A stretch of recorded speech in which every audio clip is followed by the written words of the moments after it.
الحمد لله وكفى وسلام على عباده الذين اصطفى أما بعد فأعوذ بالله من الشيطان الرجيم بسم الله الرحمن الرحيم وإذ قال إبراهيم لأبيه آزر أتتخذ أصناما آلهة إني أراك وقومك في ضلال مبين صدق اللہ العظیم۔ بزرگان محترم اور عزیز ساتھیوں، آج کی تراویح میں سورہ انعام مکمل تلاوت کی گئی، جو قرآن کریم کی 6ویں سورت ہے۔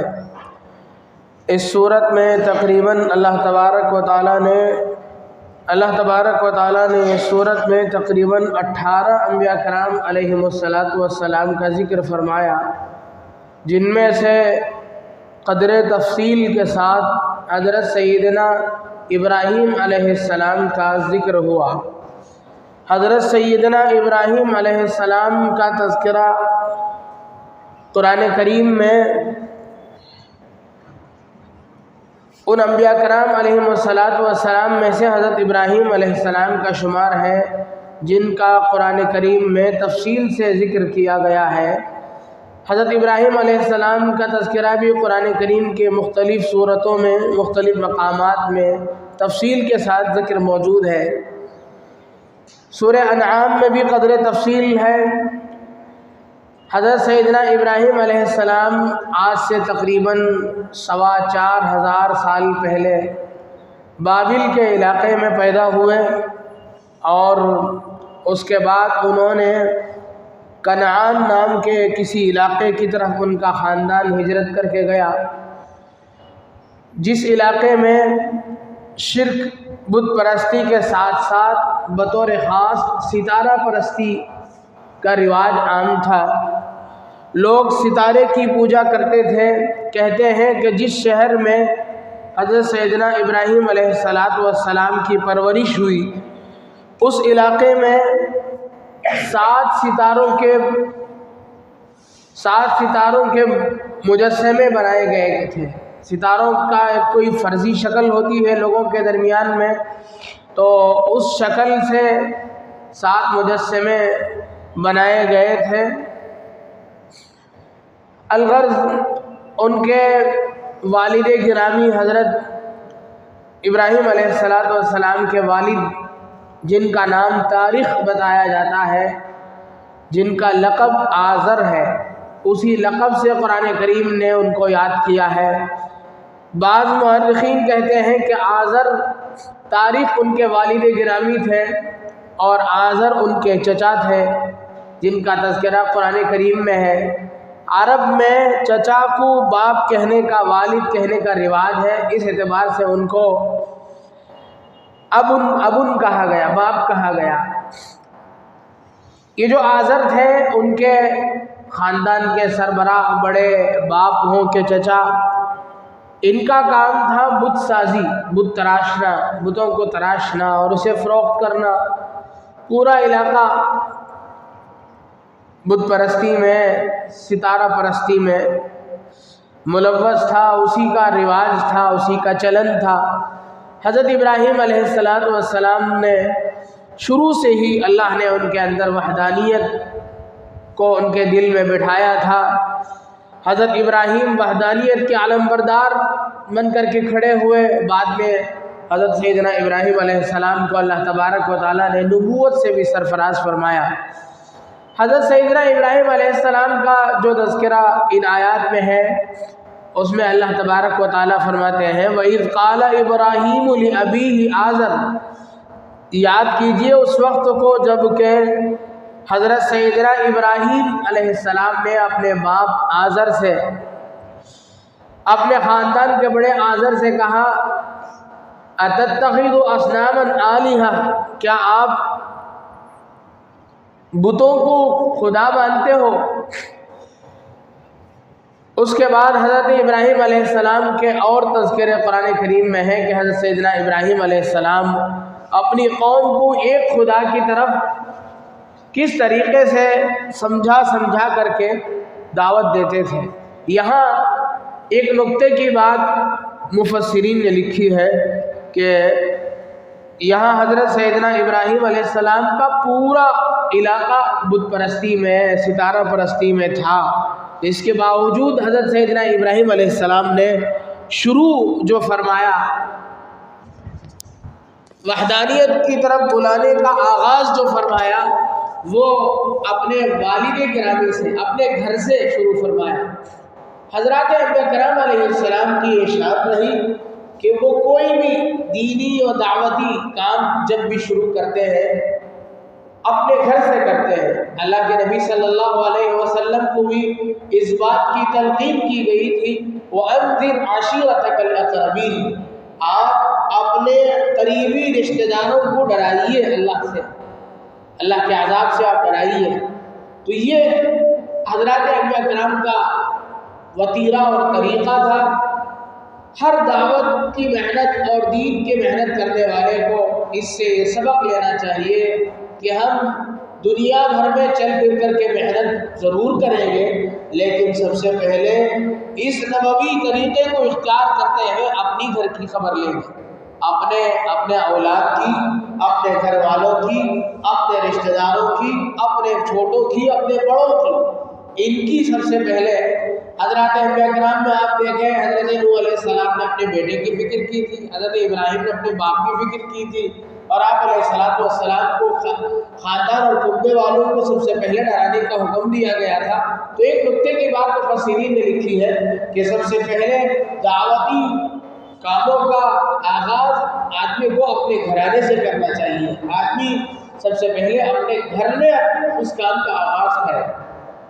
ہمارے بڑوں نے اس بات کو پسند نہیں کیا کہ آدمی دنیا بھر میں تو دینی اور دلی اور فلاحی کاموں کو اس کی آواز لگائے اور اپنا گھر اس سے خالی ہو۔ ہمارے اکابرین میں حضرت مولانا منظور نعمانی صاحب رحمۃ اللہ علیہ اور حضرت سید ابو الحسن علی ندوی رحمۃ اللہ علیہ، ان دونوں کا جماعت اسلامی کے بانی مبانی سید ابو الاعلیٰ مودودی تھے، ان کے ساتھ بڑے گہرے تعلقات و مراسم تھے، لیکن جب ان بڑوں نے دیکھا کہ ان کے گھر میں خود ان کا گھر دینی ماحول سے خالی ہے، گھر میں بہت ساری باتیں ایسی پائی جاتی ہیں جو خلاف شرع ہے، تو ابتداء اسی بات کو بنیاد بنا کر کے یہ لوگ ان لوگوں نے دوری اختیار کی۔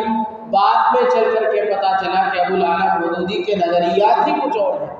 تو آدمی کو جب یہ آدمی کی سب سے بڑی کمزوری ہے کہ آدمی دعوتی امور میں خود آگے بڑھے، اس کا گھرانہ پیچھے رہے، یہ دعوت کے اصول کے خلاف ہے۔ الغرض ایک بات درمیان کی رہی ہے۔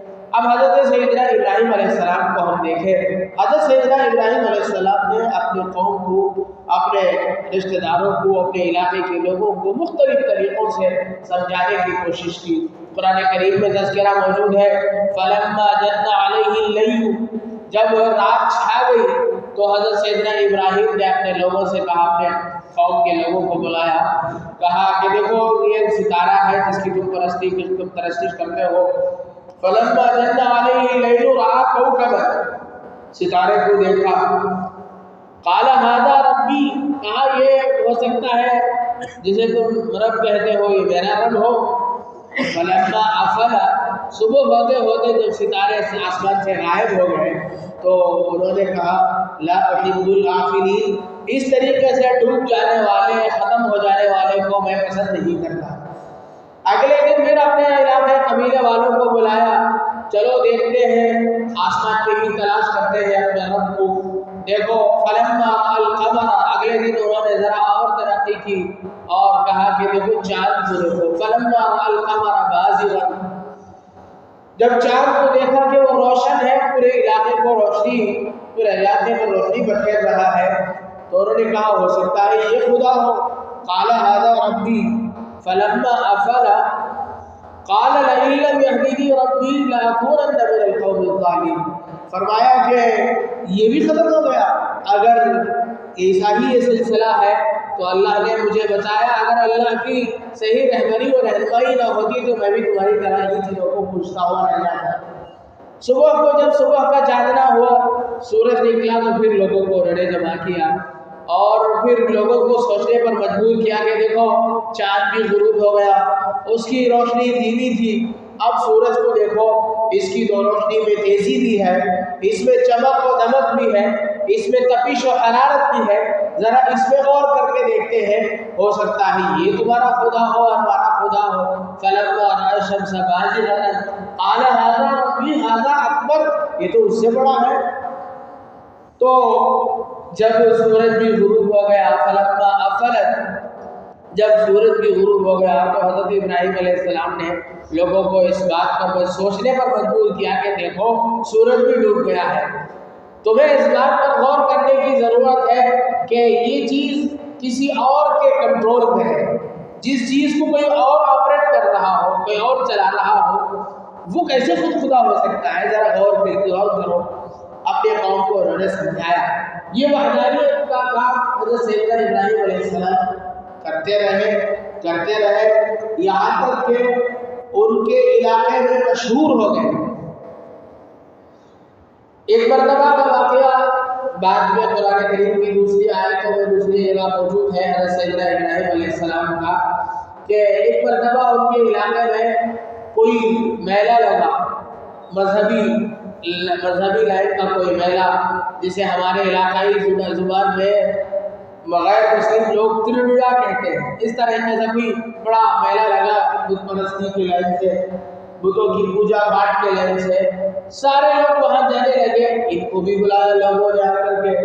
حضرت ابراہیم علیہ السلام نے کہا کہ حضرت ابراہیم علیہ السلام اس میں جانا نہیں چاہتے تھے، لیکن پوری قوم ستارہ پرستی تھی، تو انہوں نے ستارے کی طرف سر اٹھا کر کے فَنَظَرَ نَظْرَةً فِي النُّجُومِ، ادھر سر اٹھا کر کے دیکھا، اس میں غور و تدبر کرتے ہوئے وہ ایسا بتلایا ان لوگوں کے سامنے کہ میں ستارے پہ غور کر کے تمہیں بتا رہا ہوں۔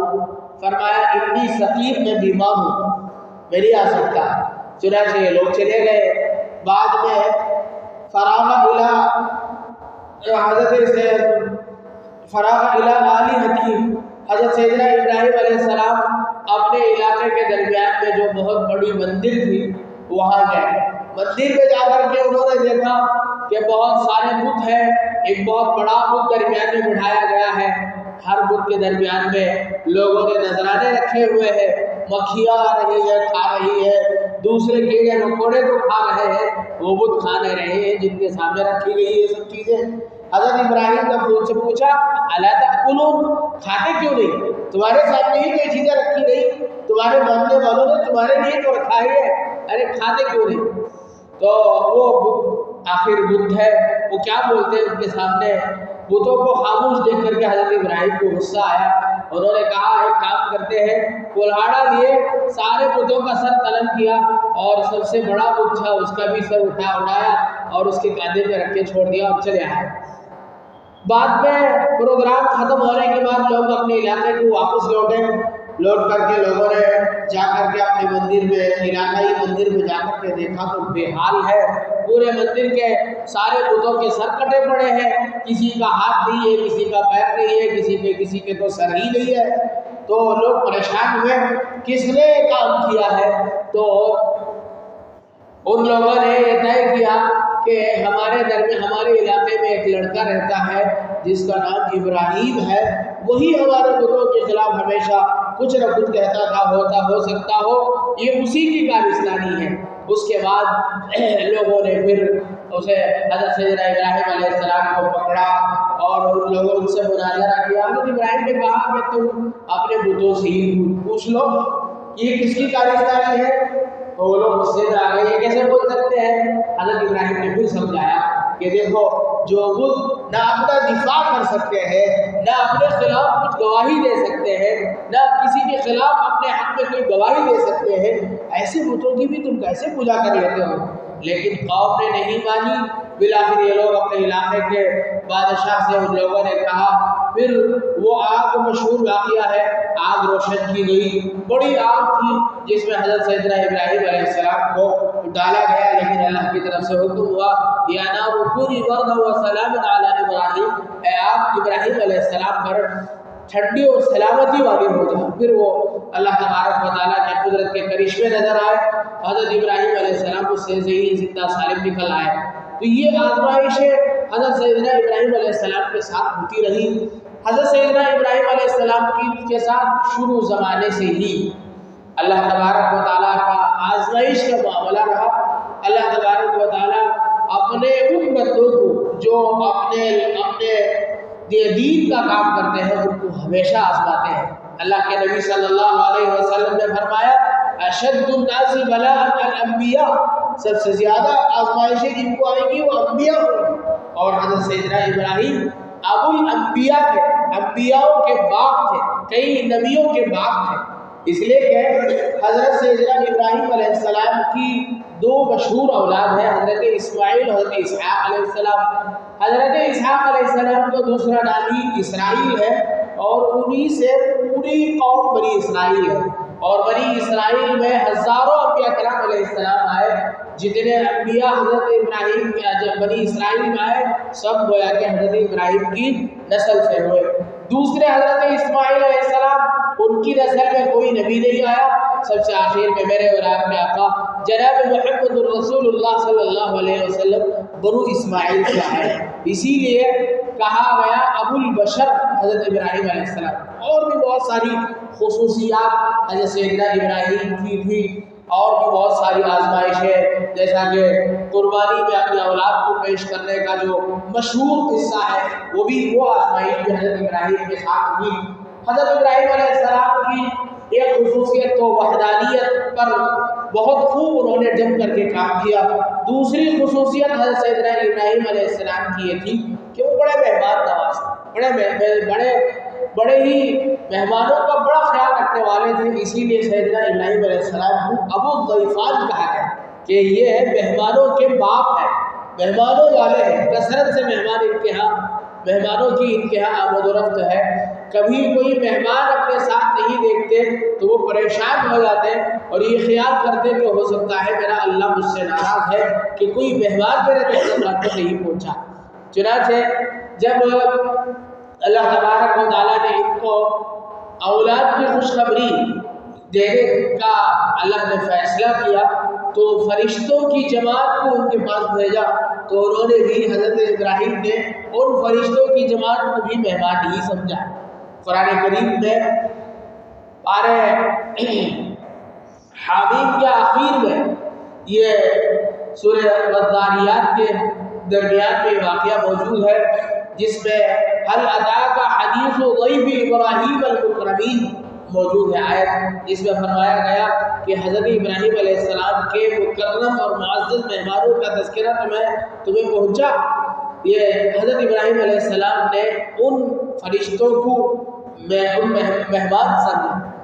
چنانچہ جب وہ فرشتے پہنچے ان کو اولاد کی خوشخبری دینے کے لیے، حضرت ابراہیم نے کہا بیٹھو، اندر گئے، فراغ الی اہلہ فجاء بعجل سمین، بنا ہوا بکرا لا کر کے پیش کیا ان کے سامنے۔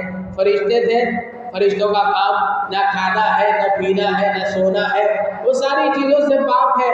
لیکن تو حضرت ابراہیم علیہ السلام کو شک ہو گیا کہ یہ کون ہے، آئے ہیں کچھ کھاتے نہیں۔ تو حضرت ابراہیم نے پوچھا الا تاکلون، فراغ الی اہلہ فجاء بعجل سمین فقربه الیہ فقال الا تاکلون، پوچھا کہ کیوں کھاتے نہیں ہو؟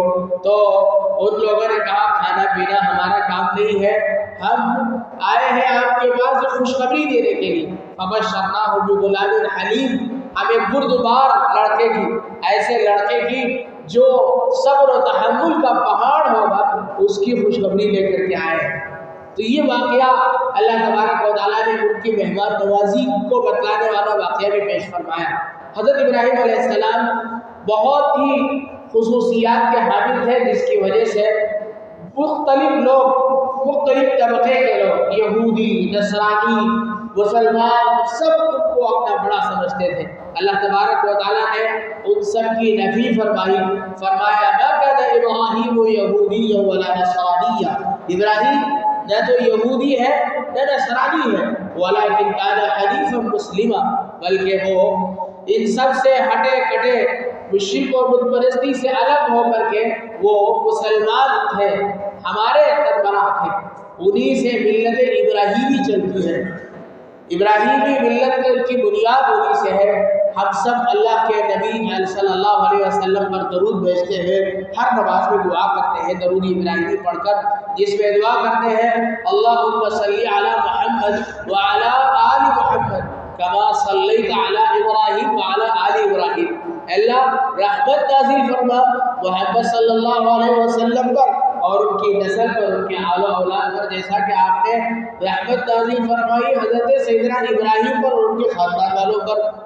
تو یہ ہم لوگ دعا کرتے ہیں اس لیے کہ اللہ نے ویسی رحمتیں ان پر اور ان کے گھر والوں پر نازل فرمائی۔ اسی طرح برکت کی بھی دعا کرتے ہیں ہم لوگ، اللہم بارک علی محمد وعلی آل محمد کما بارکت علی ابراہیم وعلی آل ابراہیم انک حمید مجید، ہم لوگ دعا کرتے ہیں۔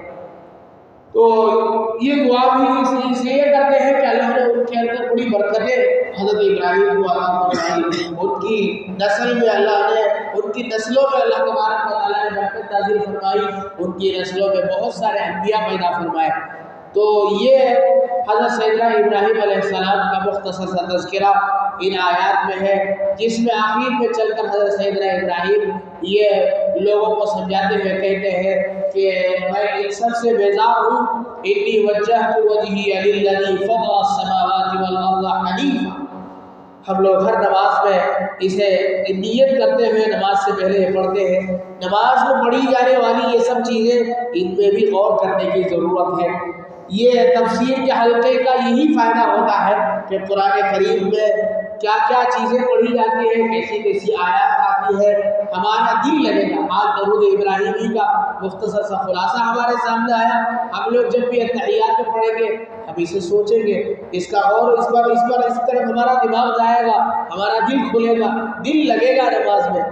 تو تفسیری حلقوں کا، حدیث اور قرآن کے حلقوں میں ہمیں باقاعدہ شریک ہونا ہے، اپنے متعلق خود کو اٹھانا ہے، اس کا یہی فائدہ ہوتا ہے۔ تو شروع میں جو توجیہ پڑھی جاتی ہے اس میں یہی ہے، اس کو وہ اسی آیت کو پڑھی جاتی ہے جس میں حضرت ابراہیم کہتے ہیں انی وجہت وجہی للذی، میں نے ان سب میں تمہارے سامنے، تم لوگوں کے سامنے میں نے غور کر لیا ہے، اب میں ان سب سے ہٹ کر کے میں اللہ کی طرف متوجہ ہوتا ہوں۔ انی وجہت وجہی للذی، میں اپنے چہرے کو اس ذات کی جانب موڑتا ہوں، اس ذات کی جانب کرتا ہوں، الذی فطر السماوات والارض، جس نے آسمانوں اور زمینوں کو پیدا کیا۔ آسمانوں کا بھی خالق ہے اور زمین کا بھی خالق ہے۔ تم ستارے کو، سورج کو، چاند کو خود خدا سے بیٹھے ہو؟ نہیں، یہ چاند، سورج، ستارے جس آسمان میں ہمیں نظر آتے ہیں ان آسمانوں کا خالق اللہ ہے، میں اسی خالق کی طرف متوجہ ہونے والا ہوں۔ الذی فطر السماوات والارض حنیفا، میں ان سب بت پرستی سے کٹ کر صرف اللہ کی طرف متوجہ ہوتا ہوں۔ وما انا من المشرکین، میں شرک کرنے والوں میں سے نہیں ہوں۔ آخر میں حضرت ابراہیم نے اپنا فیصلہ سنایا۔ ہر مومن بندہ نماز میں کھڑنے سے پہلے اسی چیز کا ارادہ کر کے کھڑا ہوتا ہے کہ میں ساری چیزوں سے بیزاری کا اعلان کرتا ہوں، ایک اللہ کی طرف متوجہ ہوتا ہوں، اور یہ کہتے ہیں اللہ اکبر کہہ کر تکبیر بنتا ہے۔ تو یہ ان آیات کا آج جو آیتیں پڑھی گئی ان کا مختصر سا خلاصہ ہوا۔